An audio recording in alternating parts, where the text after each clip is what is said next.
Good evening. I would like to call this meeting of the Standing Committees on Government Operations and Social Development to order. I would like to recognize that we're in the Quechua traditional territories, and we'd like to thank them for allowing us to have this meeting here. At this point in time, as part of our process, we have an opening prayer, and so we've asked Mr. O'Reilly to start the process. Thank you. If you wish to experience peace, provide peace for another. If you wish to know you are safe, cause another to know that they are safe. If you wish to understand seemingly incomprehensible things, help another to understand. If you wish to heal your own sadness or anger, seek to heal the sadness or anger of another. Dalai Lama. Thank you, Mr. O'Reilly. At this point in the agenda, I'd actually start to get the committee to introduce themselves, and I'm going to start at the far left. Hello, everyone. Welcome. My name is Tom Bully. I'm MLA for Tuna de Willade, which are community support resolution Tutsalke, Deda, and Dilo. Good evening. My name is Michael Natalie. I'm the MLA for Decho. I represent Fort Providence, Kakiza Enterprise, and the Hato-Deche Reserve. Good evening. My name is Kieron Testart. I'm the member for Cam Lake and the joint chair of this joint committee of government operations and social development. Thanks you for joining us today. My name is Julie Green. I'm the MLA for Downtown Yellowknife. I'm one of only 2 women of 19 members at the Legislative Assembly. There's a crying need for more women to take up this role of being a politician. And so if any of you are interested in running or you know anyone who is, please get them to contact me. Thank you. Kevin O'Reilly, Frame Lake. RJ Simpson, I'm the MLA for Hay River North, and yesterday we were in Hay River for consultations. Probably had about twice as many people there, so maybe some more will show up. Thank you very much, committee. My name is Shane Thompson. I represent the Nahende region, which is 6 communities, kind of the southwest part of the Northwest Territories: Fort Simpson, Fort Liard, Sumbakay, Wrigley, Nahende, Butte, and Jean Marie. As Kieron said, I am also the chair, co-chair of this committee, and I'm also the chair of the Social Development Committee. Ms. Green is the deputy chair of the Social Development Committee, and Mr. Simpson is the deputy chair of Government Operations. At this point in time, I have some of our staff here with us, and at the far left there is Ms. April Taylor. She's one of our research analysts. Megan Welsh is the other one here. Jennifer Frankie Smith is our clerk. Sorry, there she is. She's the lady that we need you guys to go and talk to her if you wish to be put on our list. And there's Danielle and Haley. And Sarah. Oh, and there's Sarah Kay, who's the other clerk. Sorry, I apologize. They're all over the place, and if I got your name wrong, I apologize. Just that. So thank you very much. Committee, we do have an agenda item in front of us. One item, which is the hearing on Bill 6. Does committee agree that this agreed? Agreed. Can I have somebody move that we accept the agenda? Mr. Testart, all those in favor? Aye. Okay, opposed? Seeing none.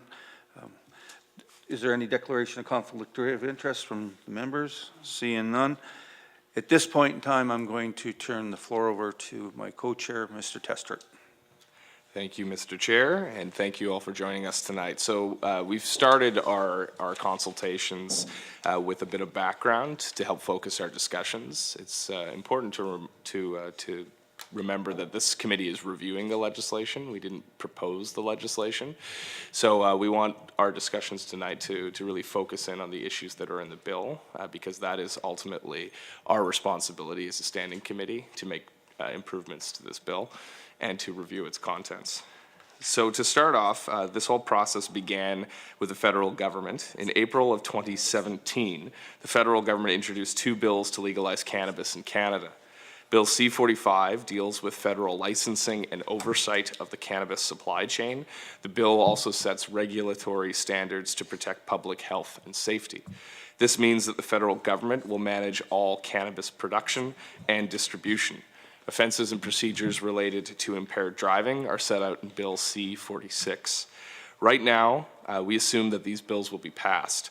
When that happens and the Government of Canada legalizes cannabis across the country, the Northwest Territories will need local rules for cannabis control, including rules for the use, sale, and transportation of cannabis, rules for youth, and rules for smoking in public places. To create these rules, which will pick up where the federal legislation leaves off, the Government of the Northwest Territories has introduced Bill 6, the Cannabis Legalization and Regulation Implementation Act. Bill 6 proposes 2 new laws for cannabis control, the Cannabis Products Act and the Cannabis Smoking Control Act. It also proposes amendments to current laws on impaired driving found in the Territorial Motor Vehicles Act to address drug-impaired driving. We know that many Northerners have already shared their views with the government during its community engagement last year. We understand as a committee that the government incorporated that feedback into Bill 6. Then, once the bill was introduced in the Legislative Assembly, it was referred to the standing committees so we could do our own thorough review.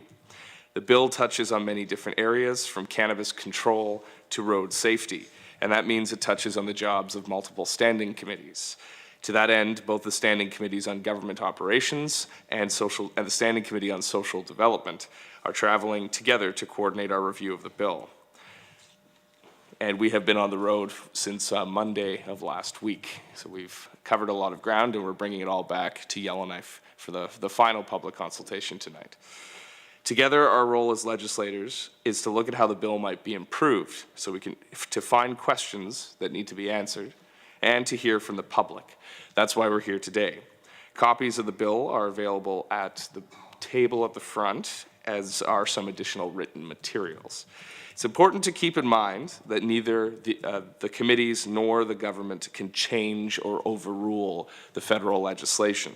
Cannabis will be legalized once the federal legislation has been passed. However, the Northwest Territories does have authority over some important decisions. We've prepared a handout that shows where the Northwest Territories has jurisdiction, and that's what we'd like to talk to you about tonight. For example, the bill proposes a minimum age of 19 years for cannabis possession, consistent with current liquor laws. The bill also proposes options for community plebiscites on cannabis control, but with some restrictions, and zero tolerance for drug impairment in novice drivers, drivers 21 and under, and commercial drivers.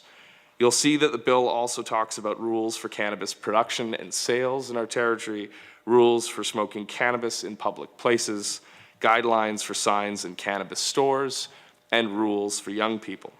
We also expect that many Northerners will be interested in talking about the government's proposal to limit sales of cannabis to existing liquor stores. If you'd like to share your views with us today, please let the clerk know by raising your hand. The clerk will make sure to put you on our witness list. We'll also accept written submissions by post or by email until Friday, May 4th at 5 p.m. That is tomorrow. If you are unable to meet that deadline, please send us your comments anyway, and we'll do our best to review those and incorporate them into our process. One final piece of housekeeping before I turn it back to Mr. Thompson. Please remember that all submissions will be part of the official committee records and may be reflected in our final report. Any submissions made during this meeting may also be televised or broadcast via social media. Thank you very much, Mr. Chair. Thank you, Mr. Testart. And I'd like to thank everybody here for allowing your patience to allow us this brief introduction. With members' agreement, we can now open the floor to members agree. Agreed. Thank you. At this point in time, Deneen Everett would like to call up to the floor. Good evening. My name is Deneen Everett, and I'm the Executive Director for the Yellowknife Chamber of Commerce. On behalf of my Board of Directors and the 370 Yellowknife businesses that we represent, we urge the Government of the Northwest Territories to consider a competitive process for determining cannabis retailers.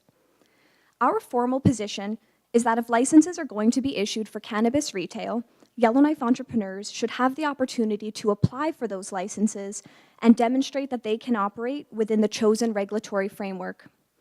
We've been engaging with the government of the Northwest Territories on this file for a number of months, and we keep hearing that the decision to allow liquor stores to be the sole retailer is based on the fact that they have experience and existing infrastructure in place. Not only does this model run counter to basic principles of fair competition and economic diversification, we believe our community will lose the opportunity to fill vacant retail spaces, create new jobs, and drive foot traffic to downtown areas, benefits that are already being seen and well documented in Alberta. We believe that the territorial government should act as the regulator. Your role is to create transparent and open regulations and processes that businesses can comply with. This brings us to our second concern. The territorial government has said on multiple occasions that the proposed legislation won't prevent the future sale of cannabis in cannabis-only stores. Our position is that if the GNWT intends to open the market up to entrepreneurs, they should provide a firm timeline for doing so. Maybe later is not clear enough for business planning purposes.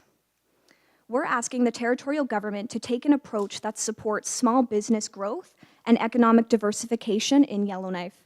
Demonstrate that you have confidence in our vibrant business community and local entrepreneurs who are more than willing to comply with any and all regulations that you choose to put forward.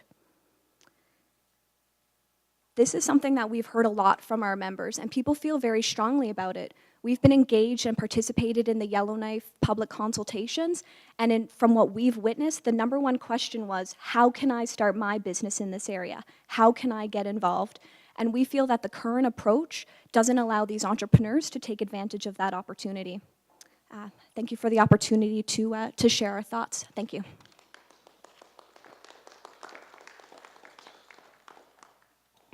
Thank you, Ms. Everett. At this point in time, our committee will respond, and a number of members may well have comments, and I'll start with Mr. Testart. Thank you very much, Mr. Chair, and thank you, Ms. Everett, for your submission. I just wanted to give you some of my experience over the last 2 weeks. Now, I'm personally, and my view may be different than my colleagues on the committee, but I think privatization of the retail system for cannabis is an important policy position that this government needs to take, and I have long advocated for it. But I thought that that would only be a viewpoint really present in Yellowknife, in Hay River, in the market communities. But what I've learned over the past 2 weeks is that even in small communities like Ulahaktak, they're asking for cannabis stores. So it's not isolated to entrepreneurs. There are communities that want to have more say over how cannabis is sold, and a private model seems to be something that a lot of people are interested in, and it's not limited solely to Yellowknife or the business community. I do have a question for you, which is how many entrepreneurs have approached you at this point who are interested? Like how many, and I don't want to give away any business decisions, but how many people have approached you looking for more information on how to get started as a cannabis retailer? Well, when we attended the Yellowknife public consultations, we did make a public statement, which I will say was received with a round of applause from those attending. And actually afterwards, I would say within that week, and maybe the following 2 weeks, I would say about a dozen phone calls of people saying that that was something they were, like they specifically were asking us, how can I start a business as a cannabis retailer? We didn't have those answers, but we do have information on starting a business that we were happy to provide. So I would say about a dozen calls and one very serious entrepreneur. Yeah, thank you for that. So is that, when you're looking at other entrepreneurial opportunities, is that a high volume? Like how many people are inquiring with the Chamber for support in entrepreneurial endeavors? You know what, to be honest, we don't, typically we're not involved in the startup process. Once a business is established, that's when our role becomes more active. However, we've noticed a need in business startup over the past few years, and so we've moved into that space a little bit more.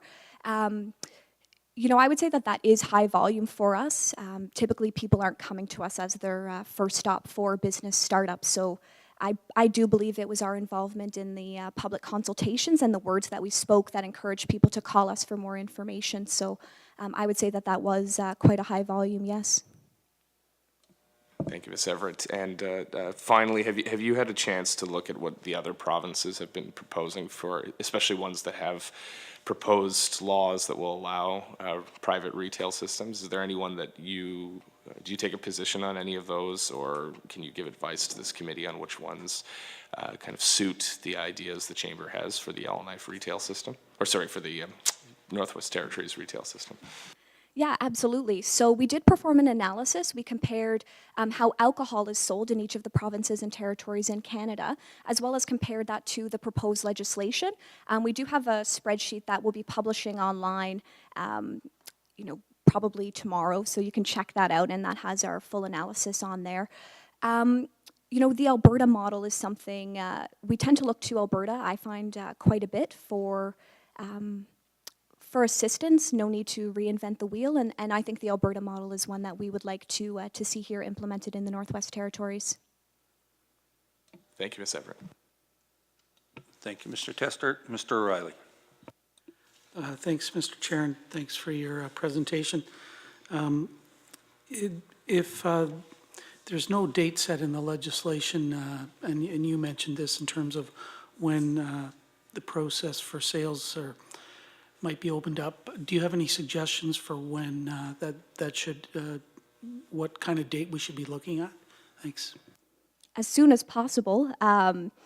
You know what? Perhaps the timing you could consider Small Business Week in October. We have extended an invitation to Minister Siebert to actually discuss the proposed legislation, which will be passed by then with us and to our business community. But perhaps the timing would be appropriate to announce those timelines and share the good news that you'll be considering letting entrepreneurs participate during Small Business Week, which is in third week of October. Thanks for that. Yeah, I think it's actually the Minister of Finance who will be designating vendors under the Act, but I take the point.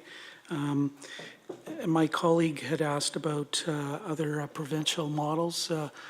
There's several states in the U.S. that have legalized cannabis now for a while, including Colorado. Alaska, I think, has done it a little bit more recently. Any sort of experience or lessons learned from those jurisdictions that you folks might be aware of? Thanks. Well, we certainly considered the models and approaches that have been taken in the United States. Our focus was really on what was being proposed in Canada, so I don't really have an expert opinion on that. Thanks. I don't have anything else, but appreciate the presentation. Do you have is the Chamber actually going to be making a submission in writing? We've made a number, but happy to submit another. Actually, if you visit our website, ykchamber.com, you can see our 2 letters as well as a recent press release. But, we're more than happy to submit another before 5:00 p.m. tomorrow. Well, look, I'm not trying to create extra work for you, but if you've already submitted something on this in writing, I think that would help us in our consideration of all the issues we need to deal with. But if you have something, great, and you can let our clerks know and that they can help you with that. Thank you.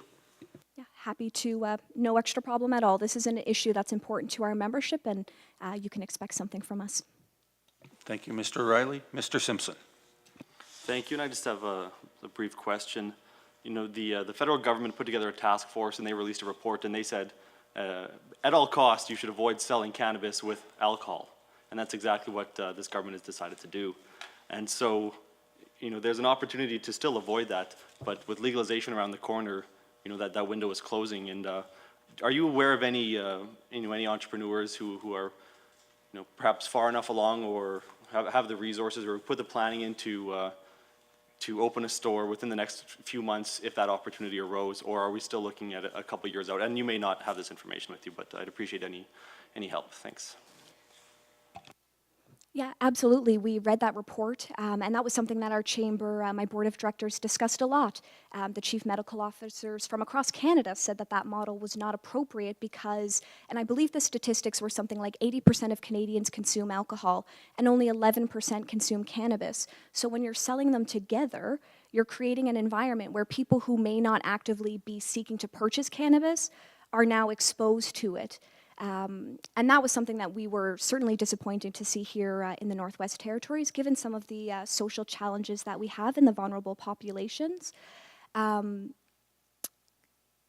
then regarding kind of the second part of that, I have heard from entrepreneurs that they are interested in pursuing it, but everyone's kind of waiting for the for this bill and the regulations.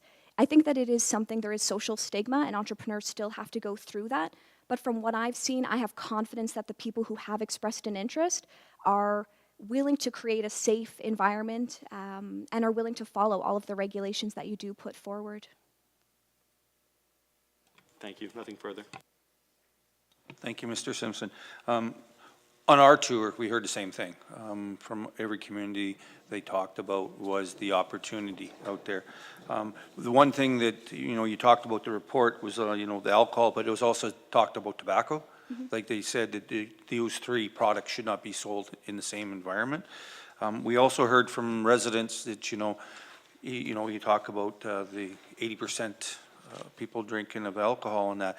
Some people that are, getting away from that addiction and not now have to, walk into a store that, that's where their addiction is, and alcohol. And then some people say, you go in to get your cannabis there and all of a sudden the urge to buy a bottle and it just follows through on it. So we've heard very clearly from the residents of the Northwest Territories and the southern parts of the communities that we were able to visit. They want to see the cannabis to be sold out there, not in the liquor stores and that. And so, yeah, so we've heard that. I think we've heard it very clear, and I thank you very much for your opportunity to present here to us. And yeah, if you have any other questions, please please be free to ask, or we'll go on to the next person. Thank you. No, I think that's it. But, absolutely, we agree with what you're saying. We do believe that, cannabis, alcohol, and cigarettes should not be sold together. And, we want to see cannabis-only stores here in Yellowknife. Thank you very much.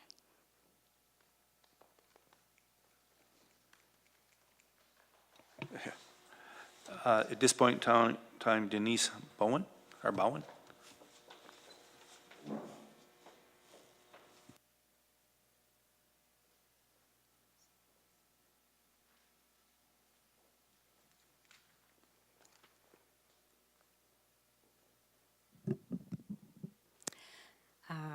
Thank you very much to the honorable members of the legislature. My name is Denise Bowen. I'm the Executive Director of the Registered Nurses Association of the Northwest Territories and Nunavut. And we are thankful that we were able to make this oral submission, and we will also be submitting written before 5 o'clock tomorrow. I did want to provide a little bit of background to the reason why the Nursing Association is here to speak.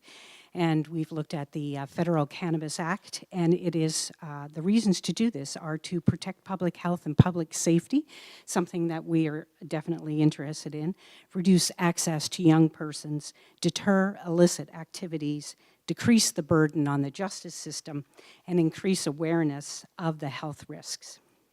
Recent surveys in Canada peg cannabis use at 15% for males. That's 2.2 million men smoking cannabis or using cannabis in Canada. 10% for females, that's 1.4 million people. What I wanted to convey by this is that cannabis is not there's a large amount of population that is using cannabis. One of the caveats to this is that talking about youth. So in the age group between the ages of 15 and 19, 21% have said they use cannabis on a regular basis. The 20 to 24 age group, 30% say they use cannabis on a regular basis. The over 25, these are statistics from Canada, the over 25s is 10%. So these stats bring something up that is critically important in this, and this is something the Act does, and we're happy to have it there, and that is to restrict access to minors. Above all things, for public safety, we must find ways to take cannabis out of the reach of children. And this is because we have research that is showing that the chronic use of cannabis or even occasional use of cannabis in adolescence leads to long-term health problems in memory, cognition, learning, motivation. What we see in the research is that for adults, you can, however you want to ingest the cannabis, you have those things short term, but what we see in adolescents is that we have long-term damage to the brain. What I want to impress upon you, which may not be impressed at a greater instance, is that yes, alcohol is harmful, yes, tobacco is harmful, in much greater amounts, but cannabis is not without risk. It is not without harm. The rate of cancer, respiratory lung cancers, is twice the rate for people who don't smoke. So you have cancer, you have a higher risk of heart attacks, and then plus you have the risks to mental health. And we do know for research that children who have a family history of mental illnesses that include psychotic episodes such as schizophrenia, what cannabis does is bring this on at an earlier age with a larger break in the psychosis. So in the end, I think the main point we're trying to make about reducing harm for cannabis is that really minors are our major concern. Okay, wow, I don't know why I'm nervous. Okay. What I'm going to do now is I'd like to introduce two other people that are here with me, and that is Shauna Tom, she's the Director of Regulatory Services, and Romel Silviero, who's our President. The President is going to speak for a short period of time about a paper from the Canadian Nurses Association, and then I'm going to come back up and make the recommendations that we have for the bill and for you to consider. Good evening to everybody. Thank you. Yes, I'm coming here as the president of Registered Nurses Association of Northwest Territory in Nunavut. I attended the meeting in Parliament Hill when they're trying to discuss the legalization of cannabis, and we went there and brought to us with 10 tips for safety for the public, and it's written in English and French in the back. So this will be part of our submission tomorrow. So knowing that this presentation is about harm reduction, I have from here with the Canadian Nurses Association an information sheet entitled Reducing the Harms of Non-Medical Cannabis that recommends the following. Number one, delay use until early adulthood. The NW Cannabis Act does prohibit or restrict access to the minors, and that's a good thing. Number two, minimize frequency of use. Number three, try to stop when use becomes hard to control and seek professional help as needed. Number four is to minimize respiratory complication. This is, cannabis and tobacco together. This is one of our, complications that can bring this problem. Number five is avoid large amounts that are highly concentrated. So the Act currently does not speak to the use of edibles and high-potency cannabis products such as the shatter, butter wax, or honey. If you smoke or vape cannabis, you're injecting upward of 10 to 15% THC, the active component that gives the high. In the high-potency product, it is upwards of 90% potency. I understand that within a year of legalization, the federal government has planned to regulate the production of edibles. This is critical, and the RNA NTNU Association would recommend that the GNWT get ahead of the curve on this one. You only need to look to the United States to see the spread of edibles, waters, and high-potency products. California has recently amended their legislation to regulate the production and selling of the high-potency products, which removes from the illicit market.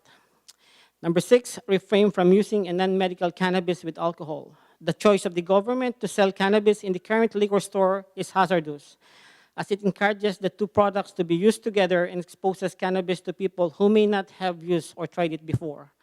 Alcohol and cannabis together is known to cause anxiety, nausea and vomiting, fainting, plus it synergistically increases impairment or the high. Number seven, avoid driving while high.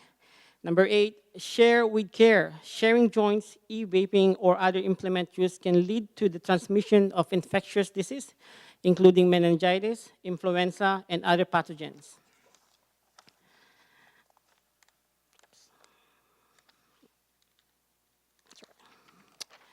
Number 9, vulnerable groups should abstain. High-risk groups such as pregnant women or those with a personal family history of psychotic illness such as schizophrenia, there is a definite link to the earlier onset of the illness in youth. And number 10 is the use caution when ingesting cannabis. And I'm bringing back to Denise for the recommendation. Okay, so these are the recommendations based on the information that we have. We have said that we would like to see the government purposely choose to divert monetary gains from the sale of cannabis from the Liquor Revolving Act into the general revenues. We think that you should divert some of it specifically to harm reduction, mental health and addiction awareness, and treatment. We also think that you should proactively set a direction to work with the federal government to fund continued research into medical and non-medical use of cannabis. We would like to recommend the government for being aware of not prohibiting the selling, carrying, and purchasing of marijuana to minors who are using cannabis as medical cannabis. That's really important. There's lots of research to say, you know, particularly in children, it's phenomenal for delaying seizures. And so that's a very good thing in the act that minors will be able to, minors and their parents will be able to purchase and use marijuana for those possibilities. So we would like the government to get ahead of the curve on the edibles and the high potency products. I was recently in Colorado and in Denver and had an opportunity to tour several marijuana facilities. And one of the things that I noticed in Denver, Colorado was the amount of edibles, gummies, chocolates, waters, water with THC and CBD. Sold at $12 a pop. And one of the critical things, one of the things that's so expensive, it always has to be in a child-proof, tamper-proof container. And the waters are 500 mils and contain up to 10% THC, have to be resealable to the same amount of pressure as they are when they are open to avoid children and your pets from coming in contact. So if the government, if the federal government's going to do this in a year, we should be ahead of that curve. We should already be thinking about what we're going to do, talking about the high potency marijuana. Once the legalization of cannabis occurs and people start growing it in their own homes and selling it, there is going to be people who are going to start making shatter, batter, wax at a 90% potency. 90% compared to if you vape it or smoke it now, it's 10 to 15%. So you're looking at a 90%. And it, as Ramel said, California chose to regulate that. Denver, Colorado hasn't at this point, and so they have the illicit market making the high potency, where in California they are regulating it, taxing it, and monitoring it.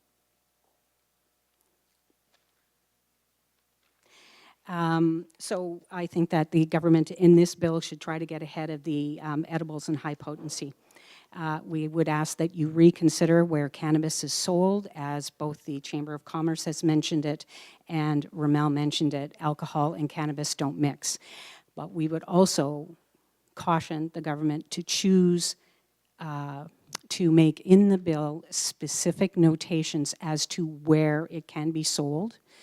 Denver, Colorado doesn't allow you to, Colorado doesn't allow you to sell it close in proximity to any schools.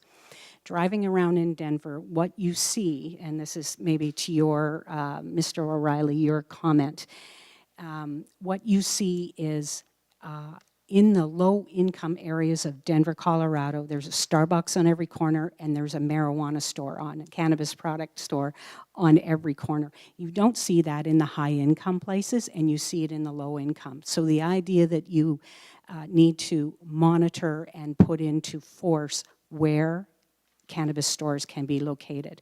And we agree it should not be sold with alcohol. On your advisory committee that is mentioned in the bill, we ask that you put a healthcare professional who is not a government employee on that committee to provide some sense of what's going on in the health community and reduction of harm. What else now?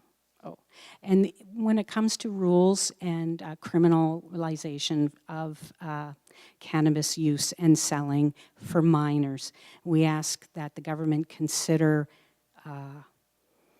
and cautionarily use against children. Because if you get picked up and you're a minor, a criminal record or sanctions follow you your lifetime. And so a young child could be seriously harmed by having a criminal record or having a record for driving impaired.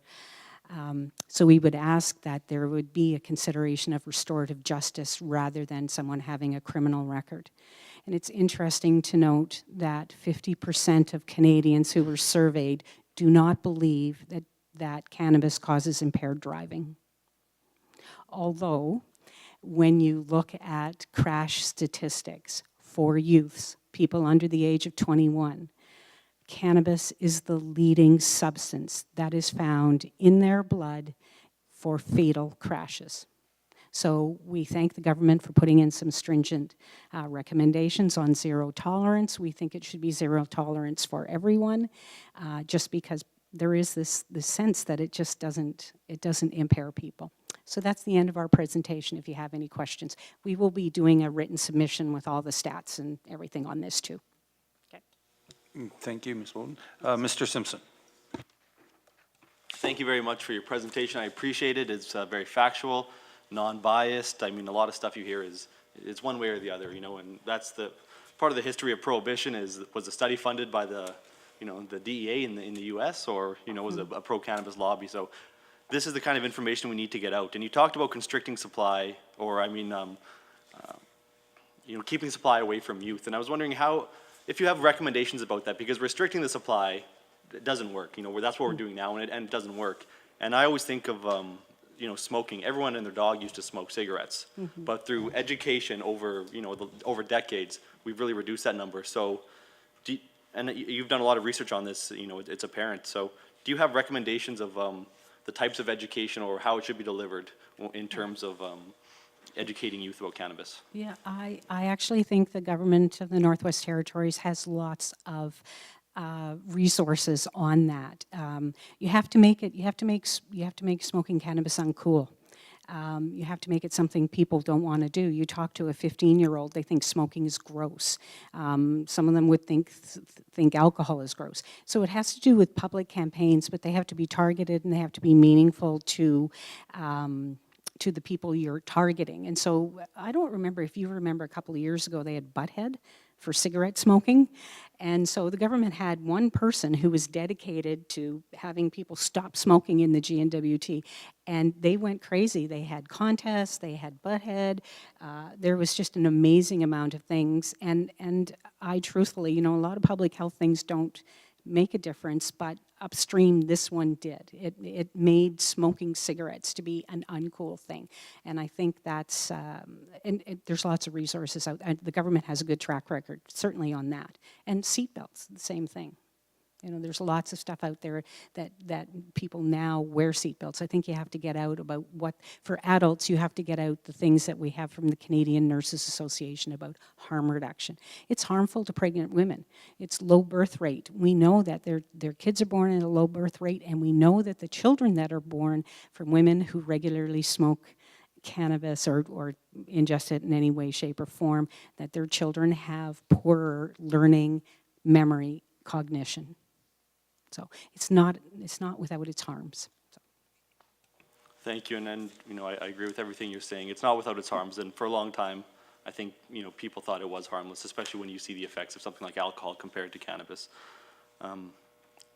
You mentioned ways of consuming cannabis, and there's a lot of controversy and concern about where people can smoke cannabis. You can smoke it. According to this bill, you'll be able to smoke it walking down the street. Kids could be playing in the front yard, but that doesn't matter. And so one of the ideas was something like a cannabis cafes like they have elsewhere, which would be, I guess, but that would involve indoor smoking. And so are there ways are there recommended ways to consume cannabis, like vaporizing using heat and dry bud as opposed to smoking or something like that? Because once we start educating, we have to really understand people are going to do it. So how do we educate them the proper way so Do you have any recommended methods of consuming cannabis? Again, I think it's probably public education, like you said, because certainly if people are smoking, they're smoking it unfiltered.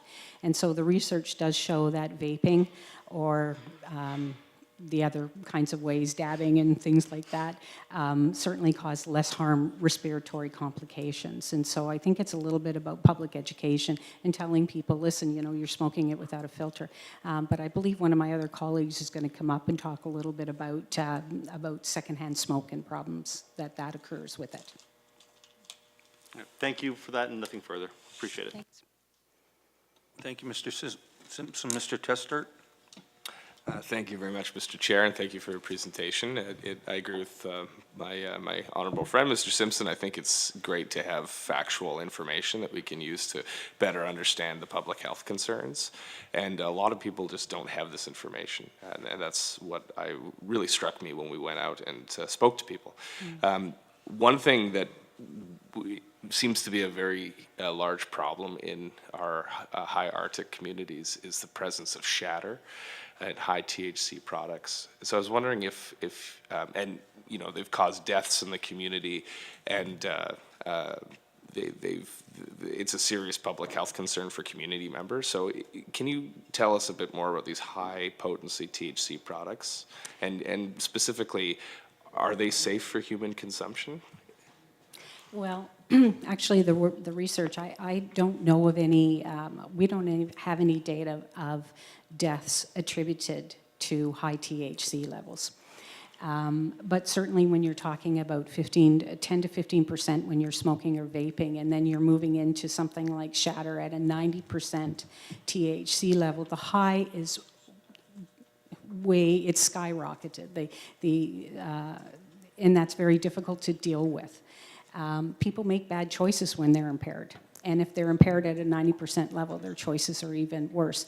The other thing that is interesting about shatter and making it is, in order to do that, you actually have to use butane to boil off some of the resin so that you're left with a concentrated product.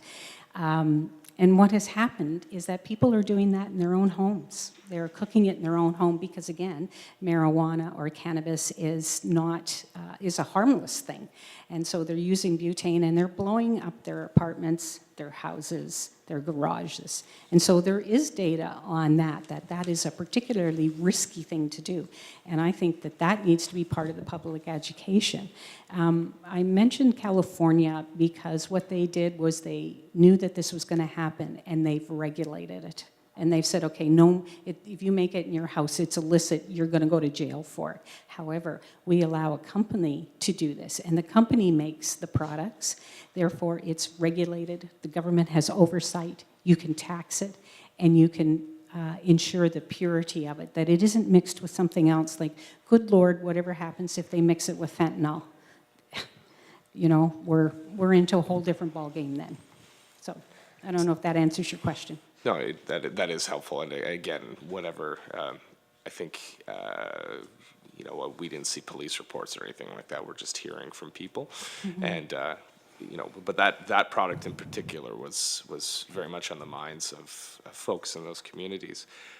So I don't know if you can compare this to alcohol, but would this be similar to like a very high proof, you know, liquor of, you know, 75% or something like that? Is that an apt comparison? Yes.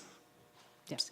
So the only thing about it is that alcohol at that level is going to cause a lot of health. You can die from that, but we don't have any data to say people are dying from shatter.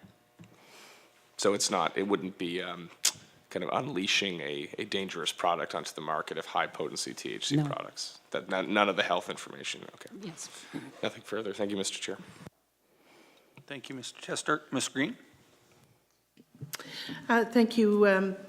So what the government is proposing, as I understand it, is 5% THC and CBD in the products that they're going to sell.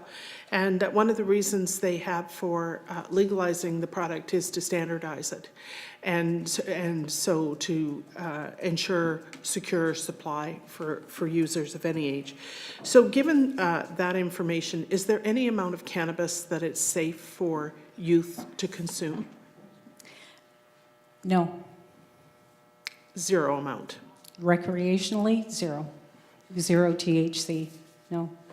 The research just shows that in adolescence, it causes so many long-term lasting problems for the developing brain. It actually comes up to be about 24 or 25 years old. But it causes, as I said, you know, if adults do it, 3 days later, you're okay. Chronic use in adolescence or even occasional use in adolescence leads to severe problems with memory, cognition, learning. So no, there isn't any safe level for a child. Well, that leaves us with a real quandary then, because we've got 25% of the population that is, or 30%, 20 to 24, using it. We don't have any idea whether these people are smoking it once in a lifetime to try it, or whether they're smoking it several times a day. So I guess I don't understand how no amount ever is does the same amount of damage as someone who is smoking it daily. Yeah, okay. The statistics that I gave you about 24, the age group of 20 to 24, those people are reporting smoking cannabis or using cannabis on a regular basis. That's What the does statistic. that, do you know what that means? No, I don't. I don't have that with me, but certainly what I'll do in my written submission, I'll try to track down certainly will have the reference and I'll try to track down what that means. I think I'm saying zero tolerance for adolescents because of the harm that we know of the harm that it does. Yeah, and what I'm saying is not that it doesn't do harm, but that what we know is we're displacing a system that's already in place. Yeah. So youth are already smoking cannabis now. They're who knows what they're smoking? It could be shatter. It could be something that they've grown themselves. But the fact is, it is being used now. So. One thing that we have talked about is a two-tier system. So the adult possession limit is going to be 30 grams. And we've talked about having a smaller possession limit for youth, 19 and over, so 19 to 24. Do you think that there's any merit in that suggestion as a harm reduction method? I actually think that that's a very good suggestion and a good public health item for harm reduction, because we know, as I said, what the research shows is it's up to about 24 or 25 where you start to get the damage. So lowering it for someone at 19 is better. You know, I'm taking it on your bill. Your bill says right now it's 19, and I didn't really see a whole heck of a lot about splitting it out like that, but I think that's a great suggestion, yeah. Okay, good, thank you. Thank you, Ms. Green. Mr. O'Reilly. Thanks, and thanks for your presentation. Look forward to your written submission. I know time is short, but I think given what you've told us tonight, it'll be really important to get that. I'm just wondering if you have any thoughts about mail order, because the plan from Cabinet, as we understand it, is to distribute through the liquor stores, if the liquor stores are willing to take that on. And then for the communities that don't have liquor stores, that people would be able to order it through the mail, through the Liquor Commission, but through the mail. So, and I'm just wondering, we've heard some concerns or issues from some of the communities about that kind of a system. Does your organization or nurses in general have any thoughts or about that? Thanks. I don't think that we have an opinion on whether you get it online, by mail, or at the local cannabis store. Okay, thanks. I appreciate that. And I think you said that somebody else is going to address the issue of secondhand smoke. I think so. I think. I'm not on the list, but I would like to have an Okay, well, that'd be great, because one of the issues that we did here in the communities that we visited, and I'm sure it was probably the same I was on part of the northern group, was the issue of parents smoking cannabis in their home and exposure of children to secondhand smoke. I'm not sure how we're going to deal with that, but if you folks have any ideas or suggestions, be happy to hear about it, and even information about the effects of secondhand smoke on children. I think that would be helpful for us to have as well. If you have any of that, and you can share it now, great. If you can, if you want to put it into your submission, that'd be really helpful as well. Thanks. Yeah, sure. I'll look. We'll look to Cheryl will probably speak to that, but we'll also look to put it in our submission as well. Sorry, one more matter, if I can, Mr. Chair. So, I guess I'd like to encourage you folks to think about specific recommendations you want to make about public education. That was certainly a theme that we heard in all of the communities we visited, especially when we talked to kids, youth in schools. And that came out in Nulahaktuk and Tuktoyaktuk in Inuvik. Students want more information. So if you have any specific suggestions, and I agree with everything you said about the Butthead program, because my kids were in school when that was delivered, and that was very effective. We wouldn't let them smoke in our house anyways, but it was very, very effective program. So any specific recommendations about how to do this would be really helpful for us, because we really haven't got anything from the government so far. So specific recommendations on public education and how we go about doing that in ways that can lead to our youth making informed decisions would be really helpful. So I encourage you on that. Thanks. Okay, sure. Thank you, Mr. Riley. I do have a couple of comments, and I guess when we talk about education, the government of Northwest Territories is actually going to be sending this document out. It's a cannabis talking kit, know how to talk with your teens. It's going out to 13,000 households, businesses, schools, and that, or community governments and that. So, and the Minister of Health and Social Services has reached out to the Minister of Health from Canada and trying to get into the $9.6 million education fund out there. I guess the biggest thing that I noticed was that, yeah, we're educating our teens, but there's adults and elders that we are completely missing. And again, there is this miscommunication. So what does the Health or Nursing Association feel that should be done in this area? Thank you. Okay. So one of the things that we've been talking about, and this is the Canadian Nurses Association as well, is talking about the way things are in the bill. It talks about signage, but things like advertising for what we do about alcohol, that you can't advertise about alcohol, would be included with cannabis. You can't show cannabis as being something, we don't want to show it as something as being fun, like drinking and partying. And so there are some specific things that you can do regarding adult education and elder education. And I think the toolkit's a really good place to start for children, but there are ways in which that you can reach out to adults and provide them with information that they need too, in a variety of ways. I would like to say that I think nurses are best placed. If I could put up a little bit of a plug in, that nurses have a good deal and a good basis and a broad knowledge about cannabis.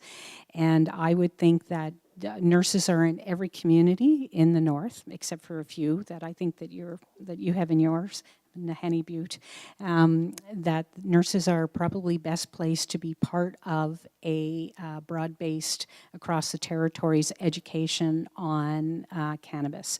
And that could be included in ways to ask people about their cannabis use and ways to encourage people to give them informed consent so that they can make decisions. But also, too, I would think to help elders. If the elders are concerned about their family members smoking in the house and secondhand smoke. So I would say that because you have about 688 nurses in the Northwest Territories, that they are best placed to provide some of this education. And certainly helping also as well with working with teachers and counselors. there are resources that it could be tapped into if there's the will and the way. I would also like to say that the government needs to be aware that, and you are aware, and I'm not telling you anything that you don't know, but cannabis is addictive, and there are some people, and I do have the stats on that, but not with me as to the addiction rate for alcohol, tobacco, and cannabis. And it's, I think, in my mind, it's about 9%. You're looking at tobacco, which is way up in the 60s, and alcohol, which is up there too. Cannabis is 9%. But still, if it is widely available, we are going to have to be dealing with cannabis addictions here as well. Thank you very much. When you talk about booklets and education material, it was quite interesting listening to the youth that we were able to visit and have our communication and our consultation with them. So what they've basically said, this is a document that we need to be producing. And so do you guys have the resources, or do you know where we can get resources to do education for adults and elders, or is it something that the territorial government's going to have to do? Well, I earlier on mentioned about diverting some of the revenue. So taking some of your tax money that the government's going to reap from this. I would also say that there's an opportunity to work with the federal government over the taxes that they're going to reap from this, and purposefully saying part of this money goes to education, and it goes to education for all across the lifespan. So I think that's one way of doing it. You know, occasionally some of the things come from the Canadian Nurses Association. They're right now petitioning in Ontario to get a amount of funding to have nurses be part of the education team around cannabis. And certainly whenever one of the other southern provinces or territories does something, we benefit from that.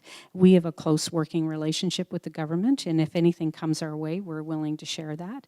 Hopefully they get the money for that education. It's a huge initiative. I think it's about $9 million they're trying to get. So I would say that there are some resources out there. Thank you very much. So Ms. Green talked about, reduction of looking at, possession and how youth can do that. As you said to us before, if they want something, they're going to get it. And so, we heard that. But one of the things we heard last night was about the THC factor.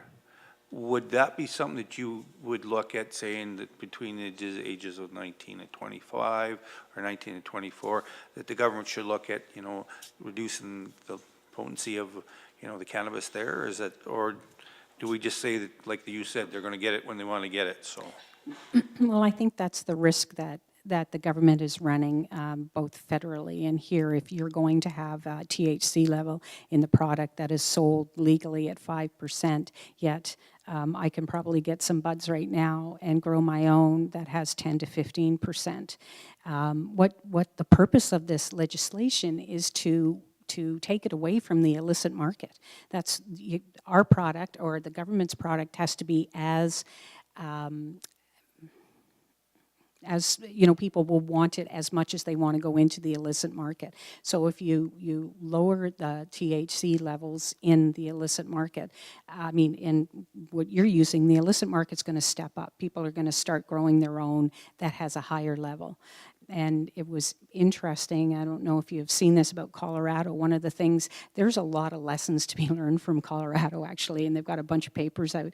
One of the things that they found is that, so everyone here gets to grow 4 plants. Well, let's all get together and have a cooperative. We're all going to move into a building in Cam Lake, and we're going to have a cooperative because legally I can have 4 plants. And I'm not so sure if the legislation is critical enough to say that the plants have to be in your dwelling, or but if we could get a place out in Cam Lake, and I'll get everybody's 4 plants, and what's going to happen is that we're all going to sit around and say, I don't have time to look after 104 plants, so let's hire someone. So, you know, I mean, that's one of the things that's new for Colorado that they weren't expecting. They also weren't expecting medical marijuana for caregivers. Like if you have someone, my grandma uses medical marijuana, and believe me, the Nursing Association, Canadian Nursing Association, we believe in medical marijuana. But I can't raise it myself as an 80-year-old grandma, so I'm going to get my caregiver. So now my caregiver has my 4 plants. And if my caregiver has 20 people, they have their 24 plants as well.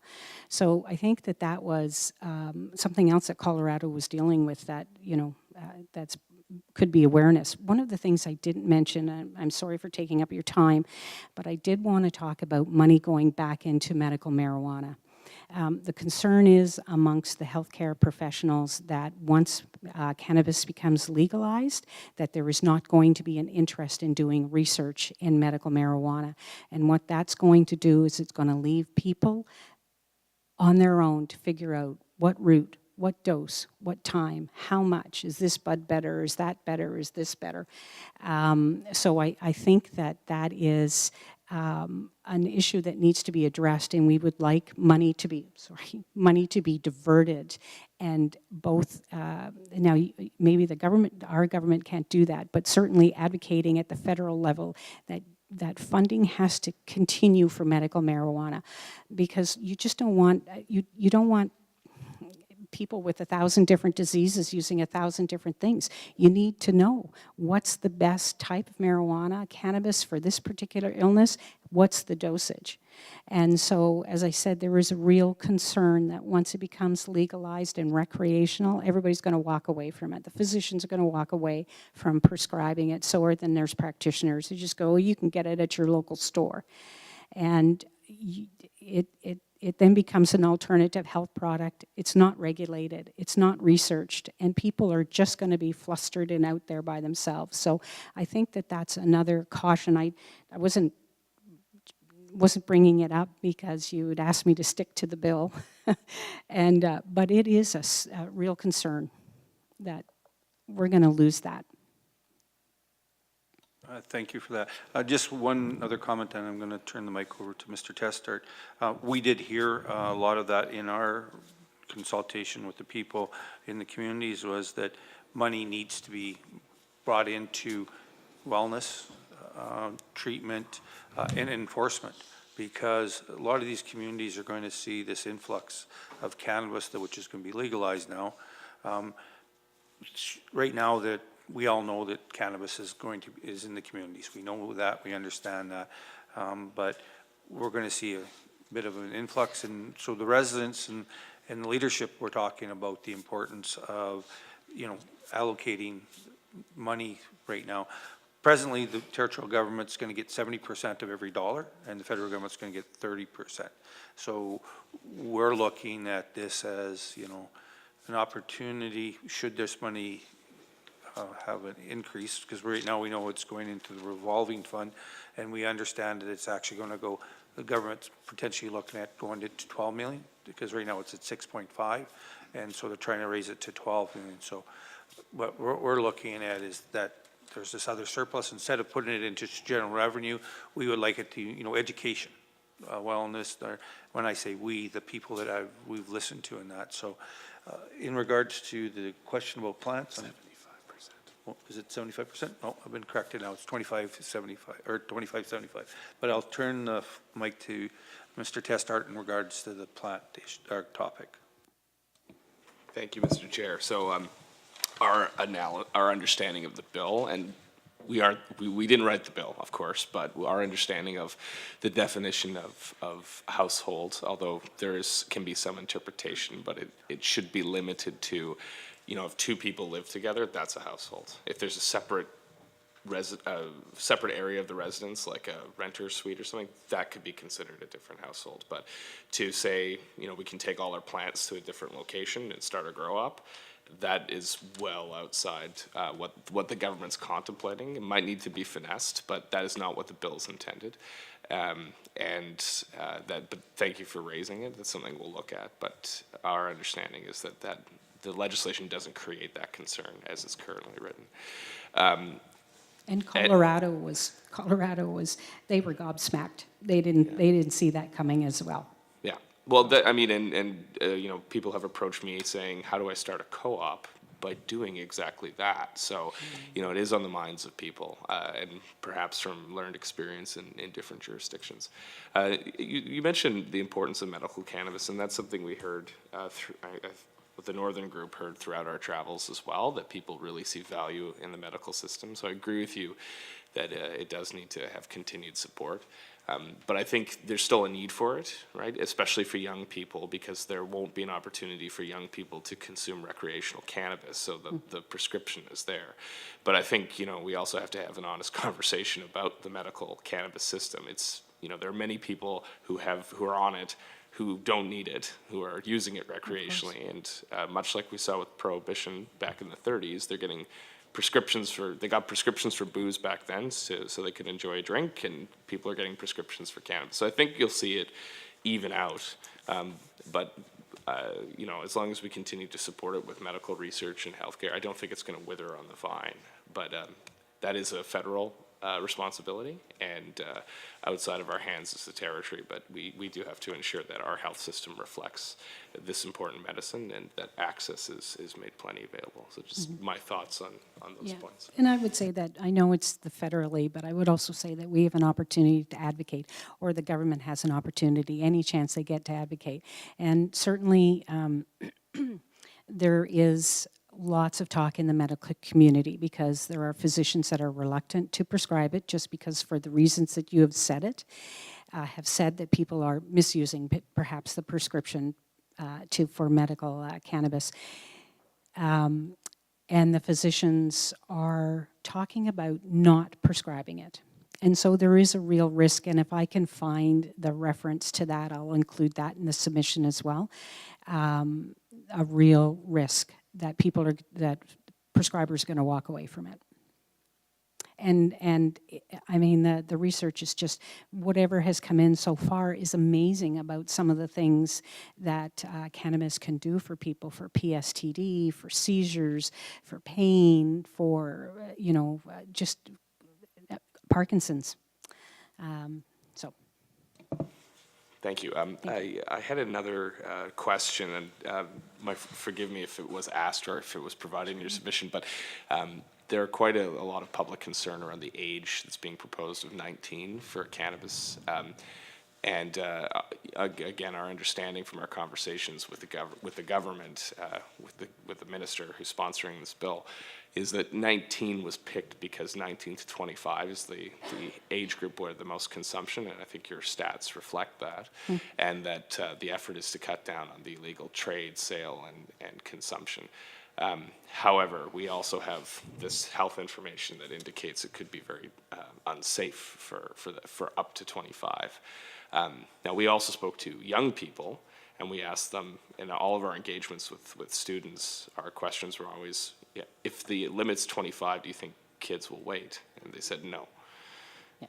So no, they were, you know, they thought 19 for the most part was fine, because you know, 25 is too far. So is there a position, kind of a research position on when it's safe? Is 25 the actual time when your brain's fixed and there's no risk of adverse health effects to brain development, or is that more or less a guideline? I don't know the actual answer to that.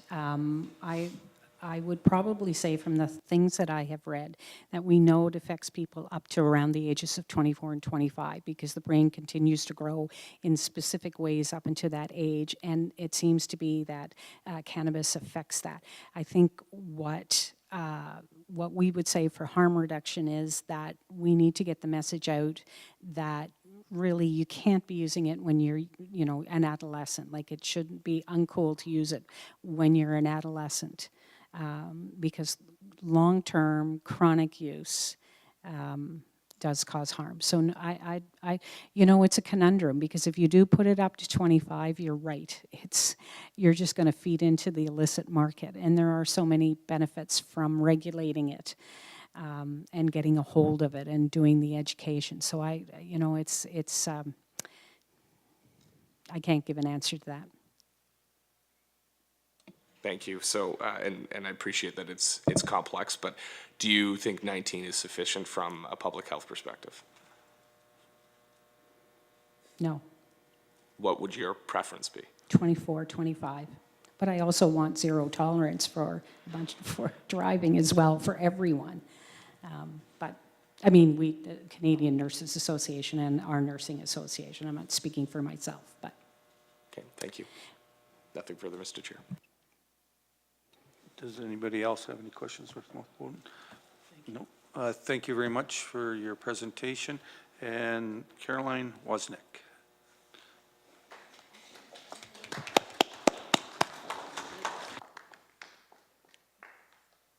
Good evening, members of the committee. I'm a director on behalf of the Northwest Territories Chamber of Commerce. And on their behalf, on behalf of our board, and on behalf of our executive, I wanted to thank you for giving us the opportunity to be here and for your consideration of our comments. Our concern with the current bill and with what's happening as you develop regulations going forward is that what we see as a bit of an inconsistency in that the act or the bill right now speaks to vendorship, but the concern we have is whether or not that vendorship is going to actually be available to industry, business, and entrepreneurs in Northwest Territories. Our concern is right now the way that people would be allowed to become vendors is not transparent, it's not innovative, and we'd much rather like to see the focus being placed on how to regulate the industry and not how to keep businesses out of the industry altogether. From our view, the Liquor Commission and specifically liquor stores, if indeed that is the direction that this matter goes, certainly aren't proven or demonstrated to have any greater ability to provide this industry and service than what other entrepreneurs would have within a regulatory framework that you are able to develop. From our perspective, the model to date has been largely justice-driven, and at the same time, it is being decriminalized, as you've well pointed out already. And so we would encourage you not to be stuck in a model that is justice-driven or that is in fact fear-driven. We'd suggest, to the extent that fear factors into it, the presentation you've heard from the nurses tonight amply covers the kinds of fears that you should have and the kinds of regulations that you should put in place. But your fear around businesses' ability to follow regulations that are clearly laid out with some certainty, that is not something you need to be fearful of. Business and industry in the Northwest Territories is amply able to follow regulations when they are clear and when they are transparent. And to the extent that there's some fear around whether or not you would normalize use of cannabis or promote use of cannabis by having industry, by having entrepreneurs able to open up storefronts or able to make sales available through some sort of regulated process, well, we'd suggest at that point, you've already said yourselves that this is coming. That wasn't your choice. It is coming and it's happening. And so to that extent, normalizing is going to happen and it is going to come. That said, you have tremendous power already being put towards the regulations. The provisions in the act, or in the bill rather, that allow what the regulations will include are quite tremendous. And there's quite a number of areas that are able to be regulated, amply able to be regulated. That power is already in the bill. And so use those powers, but don't stop industry from doing what it does, which is developing innovation and bringing prosperity to the North. From our view, you have already in the bill, there's a provision that says the regulations can control advertising, can control containers, can control times and hours and places of sales. So there's lots of opportunity there, if there's clarity, for industry still to thrive. So we would urge you to make some space for innovation in this industry. This is in the context of an era where we continually are hearing, and I am no doubt you are hearing yourselves, that the sky is falling on government revenues and that there is a lack of industry development opportunities these days. This is an opportunity for business and industry development. And again, we'd suggest that businesses are more than ready to comply with the regulations that you will impose. So what we ask is that you provide flexibility, transparency, and certainty in those regulations, and that will encourage entrepreneurship, allow entrepreneurship, while at the same time giving an opportunity for some competition, which in our view is ultimately better for consumers and better for the economy. Thank you.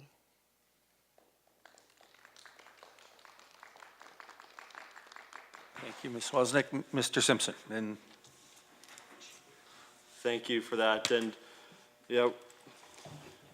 we are not putting in place the regulations, and I know you're aware of that, but it is the government, and we're representatives of the people, we're not the government. And I share your concern because we're supposed to be passing this massive legislation, and the regulations, they say, well, we're the government, trust us, we'll fix these regulations up right. And when it comes to economic diversity, that's the sort of the forgotten mandate item of this government, I think. They're not overly friendly when it comes to small business. And so I'm glad you brought this forward, because these are things that I'm very concerned about. And you're right, the regulations, they're tremendous. There's a tremendous amount of wide open space there. And so if you have specific recommendations in terms of regulations, we'd love to see those so that we can sort of drill down and show the government exactly sort of, what the people are asking for when it comes to this. So more of a comment than anything. So thank you, Mr. Chair. thank you, Mr. Simpson. Mr. O'Reilly. Thanks. Well, same issues as my colleague. I'll probably just pitch it a little bit differently, but in looking at the regulation-making authority in the bill, it's kind of wide open would be an understatement. The minister can basically do almost anything in terms of regulating the substance and who can become a vendor and so on. And I am really leery about giving that much authority to ministers because sometimes that authority is not always exercised in the public interest. So, and of course, as legislators, we more than often don't even see regulations. In fact, we don't even have a committee set up to review regulations, which does happen in some other jurisdictions. So if you have any specific comments or suggestions about what specific regulations might be reviewed in a different manner than the manner I just set out, which is not fair or transparent, I might add, or how the public might be engaged on those, how ministerial authority might be circumscribed, or whether there can be something more, the suggestion from the Yellowknife Chamber of Commerce was put in a date by which the minister is required to open up the vendor process to the private sector. So if you have any suggestions or ideas about those, and I don't want to put you on the spot right now about all of this, but any general thoughts you want to offer and anything specific you can help us with in a written submission would be really helpful, because there's just too much authority for the ministers in this bill for my liking. So any help from you would be most appreciated. Thank you. Thank you. I appreciate your comments. I appreciate your openness to business, obviously, on behalf of the chamber. Our biggest concern is who's being designated as the vendors generally, which is, given what's otherwise in the regulations, utterly devoid from the regulations. There's really total power in the hands of the minister right now to designate who actually has these opportunities. Why they shouldn't be going to the communities, to community governments, to any myriad of local authorities and businesses and entrepreneurs. Why are those opportunities not there to develop business in the community? So while I'm afraid I can't help you with the regulations, that's not our view at this point. Our hope, though, is that there'll be some pushback from your committees around who gets to be a vendor at the front end. Our hope is that there's some opportunity for business to be there and to develop, and then whatever those regulations are, they're extensive, businesses will follow them. But at that point, I think the one general comment I would make is that they need to be clear. So that as long as there's certainty in the regulatory process, then businesses will follow it.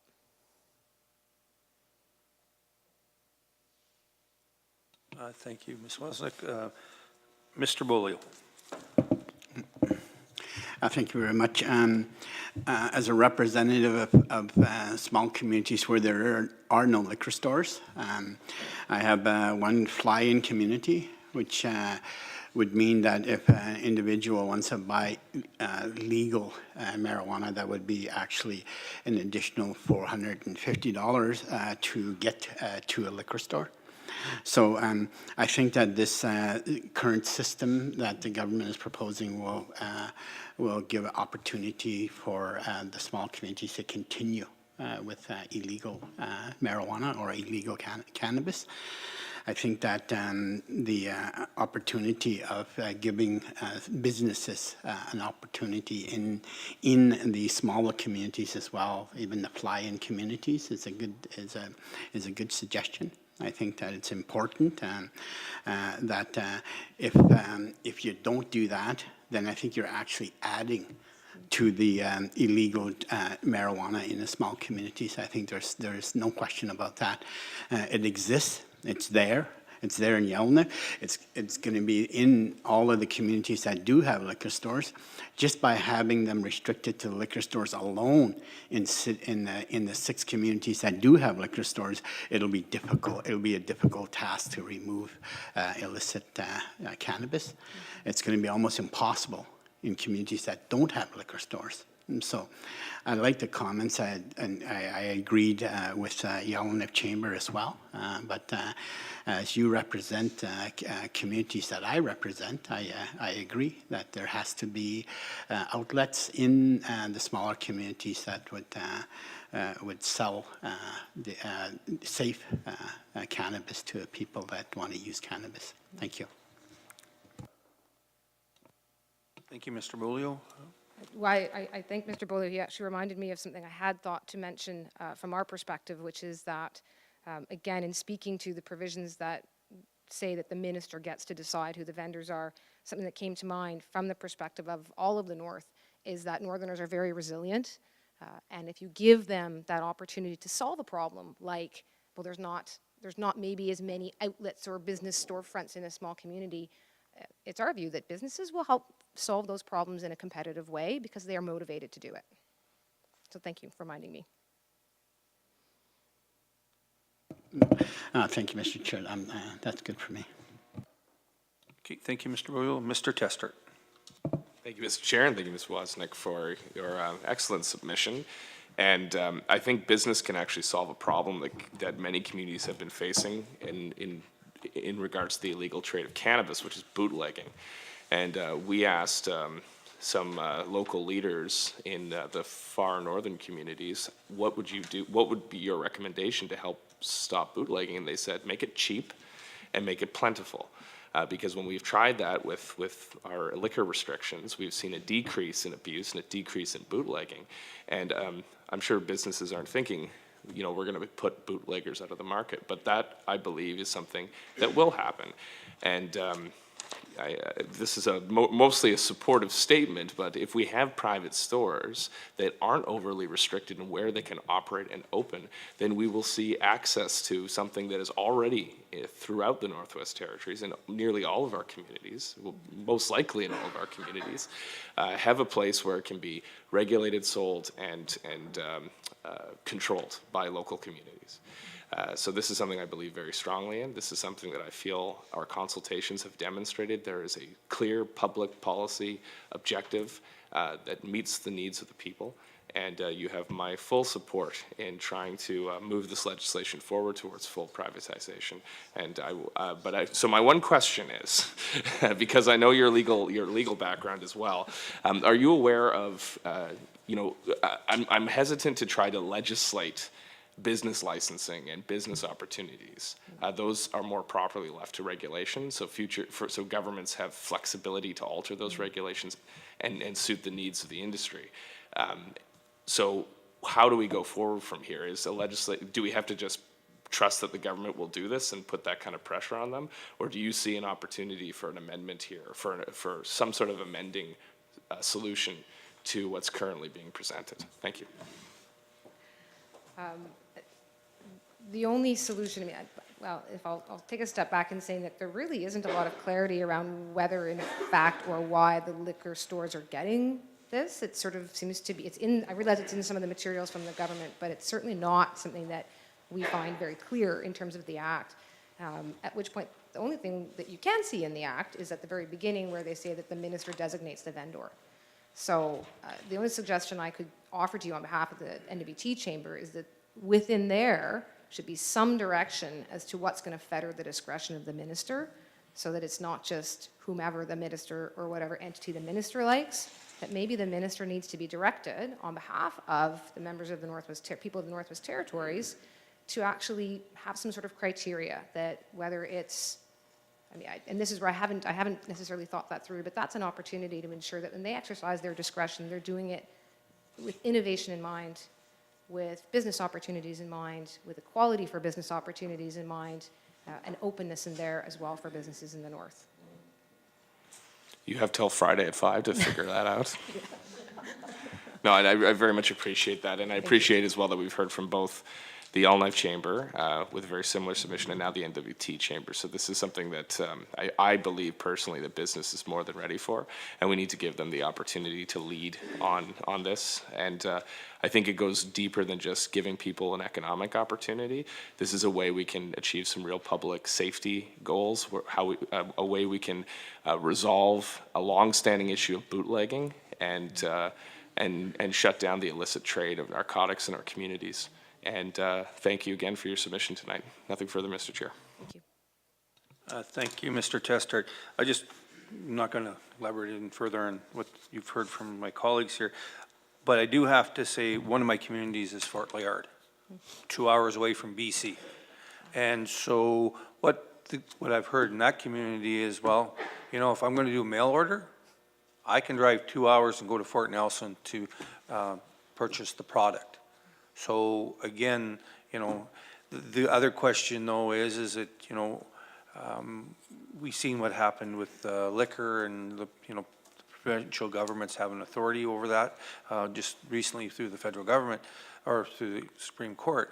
So the biggest question though, I guess, is what would you say about how we deal with this cannabis issue right now? Because is it going to be a product that we need in the, you know, specifically in the ridings or the territories or the provinces, or should it be open across Canada right now? Good question, I know, but. I mean, from the perspective of the chamber, from our view, firstly, is let's keep the business dollars in the north. I mean, rather than opening up or encouraging Fort Liard, Fort Smith to be crossing the border to access something that we aren't allowing our business people here to provide, that doesn't seem to be in line with what our views are, which is that business people here are quite happy to provide it and follow your regulations, because I don't know what their regulations might be. In a more general sense, if you're asking about interprovincial trade, in general, from the perspective of the chamber, and you know, again, this is definitely into the in general at this point, encouraging a safe opportunity for trade amongst provinces and amongst businesses is a positive thing.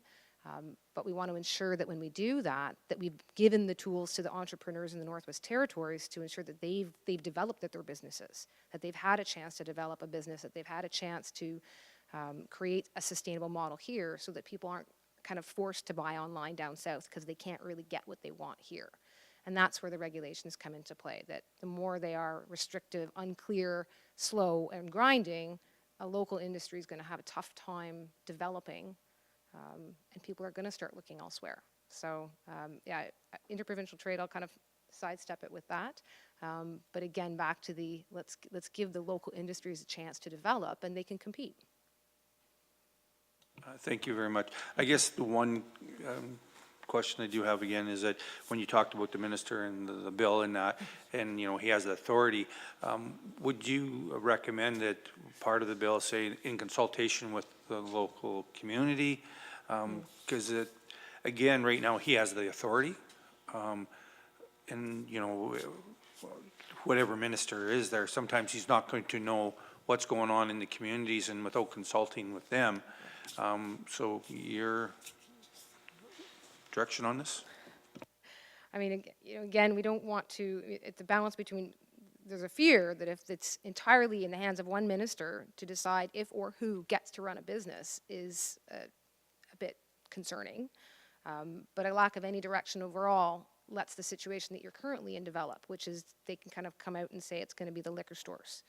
So I can't speak to how easy it would be to include that in this bill right now, but I would certainly say that the chamber would support an opportunity that, and perhaps this comes into the regulations, something that says, here's the standards that you, potential cannabis owner or potential cannabis business, are going to need to meet, and which actually, for all the things that are in the regulations, I think is comparably silent, perhaps because there's been this presumption that it's going to go to the liquor stores.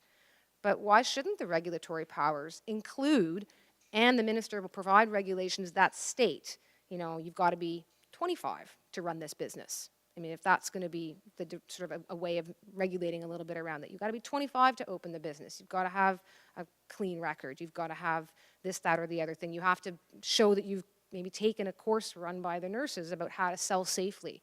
I mean, there's things you can do to regulate who runs the business and how they run it and still let the business run. And as I say, it's occurring to me only now that that actually is one of the few things of all the things in the regulation that's not there, is how are they going to decide who gets to run the business? And again, maybe it's because they're not giving those chances as fulsomely as we would like to see. Thank you very much. Thank you. Is there any other questions for Ms. Wozniak? If not, thank you very much for your presentation Thank you and very your much. feedback.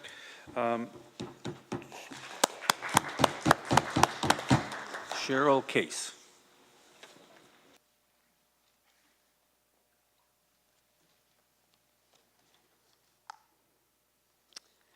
Good evening, members of the committee. My name is Cheryl Case. I'm president for the Northwest Territories and Nunavut Public Health Association. We're a branch of the Canadian Public Health Association. And I say that just because it's a national public health advocacy group, and they're well established. So many questions that you had given to Ms. Bowen about health promotion, those types of things, maybe I can answer to that later. The most important thing I want to state tonight about this bill is I want us to be very cautious on what we do not know. And there's many things that we don't know about cannabis because we've not been able to research it medically in universities just because it is an illicit substance, so it's tougher for them to get research authority to carry through with some of the research questions that we've had asked to Denise and others are thinking about tonight. And the other thing is with what we don't know what the effects of cannabis will be on our infants, our children, our adolescents, and to our fetus. And those are things that I want this bill to be mindful of as we go into this. Don't, don't be so liberal that we are not considering the things that we don't know. Keep those types of questions that we have about what the harms could be in place. And as we learn more, then we have some flexibility to either, loosen our regulation or keep it, as tight as we've built it, okay? When we talk about secondhand smoke with children, a pregnant mother, adolescents, adults, we don't know how much that secondhand smoke is going to affect people who are non-cannabis users. I've checked the research. It's very slim. There's a study that they're doing in Quebec right now, and they are looking at children and researching them to start to see, is there cannabis in the urine of children who are in the same home where cannabis is being inhaled and smoked. And they're finding that there is trace amounts of THC in the urine, but once again, it's just the beginning of the research. But I think those are things that we need to be conscious of. There's many things that we don't know about it, but there's many things that we're going to learn. In fact, in U.S., as we know that it's been legalized in quite a few states there. But Dr. Stephen Thornton, he's a toxicologist and medical director of Poison Control Center at the University of Kansas Hospital, and he states, now, as more and more people are using it, we're finding more and more detrimental effects, people just need to be cautious. And that's what I'm trying to state tonight is let's be cautious with our bill until we know more about some of these unanswered questions. And secondhand smoke is one that we do not know enough about.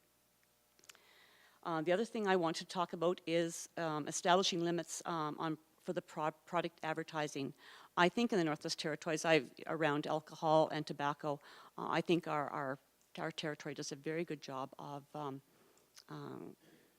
not, making those products and cannabis look like a sexy and wonderful product to go out and buy and consume to look cool. We even think about back, 70 years ago around tobacco. What have we learned in those 70 years? We've learned a lot, and I think there's going to be a lot that we're going to learn about cannabis use as we move forward on this. So please keep that all in mind.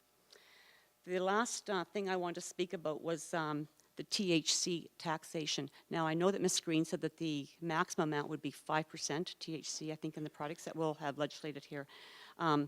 But if we could keep in mind, I would like to suggest that that we rate our taxes on the amount of THC, much that we do as in with alcohol. I mean, if it's lower alcohol, the taxes is lower. So if it's higher in alcohol content, that the taxation is higher. And it is, we refer to it as a sin tax. And as Denise had talked about earlier, this tax can come back into the territory so that we can answer questions, certainly address better education for all of our population. But right now, from the consultation that the Canadian Public Health Association has done in the Northwest Territories and in Nunavut, we know that, that the people that were involved with that, and it included nursing, medical, social work, addictions, some people from RCMP, education, that we still, the people who we believe are the most important, that need to know the most about cannabis right now, are our children, our youth, our parents, our parents of unborn fetus. They're the people still that we think are the most important people that need to have the health promotion messages directed to. But I would agree with the conversation here tonight that all of us as territorial residents need to know as much as we can possibly know about cannabis to make it safe for all of us. And I think that's all I want to cover tonight. So thank you for your time. Thank you, Ms. Case. We've got a couple of members who wish to speak. Mr. Testart? Thank you, Mr. Chair, and thank you for your presentation, Ms. Case. So you've cautioned this committee to be mindful of the potential serious health risks around cannabis as we review this bill. So can you give us your assessment on this bill and whether or not it is sufficiently cautious towards the restrictions it's placing on cannabis, or it's proposing to place on cannabis in the Northwest Territories? I think the bill as it's presented, it is quite cautious, but we haven't addressed secondhand smoke in this bill anywhere. And I'm not sure how to do it. But I do believe that a child is a very innocent person and an unborn fetus in rooms, in houses where if cannabis is being, especially if it's in a smoked form, that they are going to be exposed to. So the Cannabis Smoking Control Act does address smoking in public places, but you're speaking, so when you speak of secondhand smoke, you're specifically referring to secondhand smoke in the home around children? Well, I think as a northern territory, I think a home is a very important place where a child spends many hours of their day. And we know that housing is compromised in the Northwest Territories for many of our territorial residents. Overcrowding it's noted. We have that in our status report. And if we have children in homes such as those, and there is a lot of cannabis being smoked, I believe that they are going to be at risk to being exposed. Children in cars, if cannabis is being smoked in cars, automobiles, but I know that our bill, I believe, has addressed that. It's not legal to be consuming cannabis, inhaling it, or otherwise. So I think the bill certainly addresses that. And it might come down to public messaging education. Maybe that's where the syntax can come back into our health system, back into our public health system, back into messages of making sure that our families know the risks of cannabis. And as we get to know more about the risks of secondhand smoke, that we can share that information with all of our territorial population. Thank you, Ms. Case. So it seems to me that one thing we haven't heard a lot about from at least my experience with these consultations is the question around a licensed establishment where cannabis smoking would be allowed. We have heard significant concerns around this issue of smoking indoors, and certainly if it's a public housing unit, the GNWT or the landlord or an apartment building, they can ban smoking as they do with tobacco smoking, but it could still occur, and there needs to be enforcement. But it just occurs to me that if we had a designated or a licensed establishment where cannabis smoking could be allowed, then it allows people to go someplace with their cannabis rather than smoking at home. So do you feel like creating that kind of opportunity would reduce the risk to public health from secondhand smoking? It's a possibility, yes. And in that public consultation that the Canadian Public Health Association held in the Northwest Territories and in Nunavut, the general population that was invited to speak at that had suggested just that. So smoking or establishments for cannabis consumption. Thank you very much, Ms. Case. Nothing further, Mr. Chair. Thank you, Mr. Testart. Mr. Simpson. Thank you. I was also going to ask about consuming cannabis in cannabis cafes or something similar to a bar, where you're allowed to smoke instead of to drink. But my colleague covered that. Is it the contention of your association that we will see an increase in cannabis use because it's legal? You talk about the effects on fetuses, the effects on children. Are you expecting a greater amount of cannabis use that's going to cause greater effects, or do you think that we just have a duty to study the effects and be more cognizant of them because it's being legalized? The latter. I think we have a duty to protect our vulnerable, and now that we have a situation where we will have cannabis legalized, we have an opportunity to open that door and to address safety of our vulnerable populations. Well, nothing further. Thank you. Thank you. Oh, we're not done yet, Ms. Case. Thank you, Mr. Simpson. Mr. O'Reilly. Thanks. Before you run away. So with liquor, our government gets about $25 million a year. It goes into the liquor revolving fund, and it's just used as general revenue. I know that a number of assemblies or MLAs have also tried to suggest that a portion of that be targeted to public education or treatment and so on. Governments in general are very adverse to targeted revenues or targeted use of revenues. We've asked questions of Cabinet, can you tell us what your predictions are for revenues? Can you tell us what the costs are going to be for our government? And we've got nothing out of them so far, absolutely nothing. So there's a lot of frustration on our part as MLAs to try to understand what the bigger plan is. It's sort of outside of the scope of the bill to some extent, but it's really to deal with a lot of the issues that we've heard in the communities and that we're hearing here tonight in terms of the need for public education. So I want to encourage you and your colleagues, the nurses and so on, and even the chambers of commerce, if you folks can turn your mind to the targeted use of revenues and how that might be addressed. Is it a percentage of the revenues? Do we need to separate out the cannabis sales and keep track of that? Because they're just going to go into the general liquor fund, revolving fund. Do we need to track that? Is it a percentage? Is it a cap that should be there?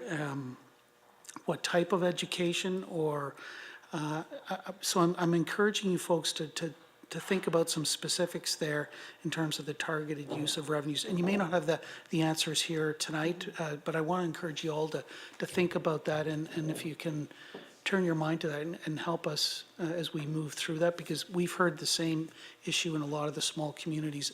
And if we recommend that, I guarantee there's going to be a lot of resistance from our cabinet colleagues to it, but we need to get ready for this. And any suggestions along those lines would be really helpful for us. Thank you, Mr. Chair. Thank you. Thank you very much. There's no other lights. Okay, sir. That was a rant. Oh, okay. Thank you, Kevin. Or Mr. O'Reilly. Ms. Green. Thank you. So one of the purposes of this federal initiative to legalize marijuana is to change dope dealers from illegal to legal, to secure the product, to place restrictions for the safety of youth and the public in general. So my question for you is, if we put in regulations that don't currently apply to tobacco use in the home or alcohol use in the home, to what extent are we going to succeed in driving the illicit market away and having this in the mainstream? That's a very good question, Ms. Green. And I heard someone say earlier they had their mother worked in social work, and it was in Ontario. And as soon as the social worker would go into a home and cannabis was being consumed, she was obligated under the Ontario laws to report it, and before you know it, social services moving in, they're disrupting a household and a home. And that's certainly not what I'm suggesting, that, you know, it be legislated to that point where if there is cannabis, you know, consumed in the home, that we have to get in that way. I think what I'm trying to say is, though, we need to recognize that it is going to be happening, and we need to recognize that it is going to be doing some level of harm to our vulnerable populations. We don't know what the level of harm is, but it will. So I don't know. Can you help me with legislation around that? But I'm not trying to make it so that we disrupt a family. I'm just trying to make it so it's safer and for our vulnerable populations. Well, regulating what happens inside a home is very difficult. Yes. People have the right to do what they do in their homes. I grew up in a family in which smoking was the norm, and social drinking was also a norm. And and I think that children still grow up that way today. And we don't have a way of telling parents that they can't drink in front of their children or they can't smoke in front of their children. We have to believe that the parents have the best interests of their children at heart, and so they will behave in a responsible way. So I just don't see that that's compatible with the kind of restriction that you're asking for around secondhand smoking, for example. We do know the bill says you can't do it in a vehicle, but what we've heard is that people are concerned about people smoking in their homes, but at the same time, they don't want them to smoke outdoors because that will disrupt the neighbors who may not be cannabis users. So it makes things so tight that the illegal market will continue because there won't be a legal outlet for the use of this product, which is now legal. So it's a real conundrum. So if you have any additional thoughts on that, I'm certainly interested in hearing that. Thank you. Thank you. Well, I'll just reiterate, I think that we should consider locations where cannabis could be in the form of smoking, that it could be a place set up for that. Because some households, I think, would probably opt for that option. And I guess that's part of it, giving a safer option to our residents. So thank you for your statements. Okay, Ms. Case, thank you very much. At this point in time, Sarah Kelney-Watson. This is the last one. This is the last one.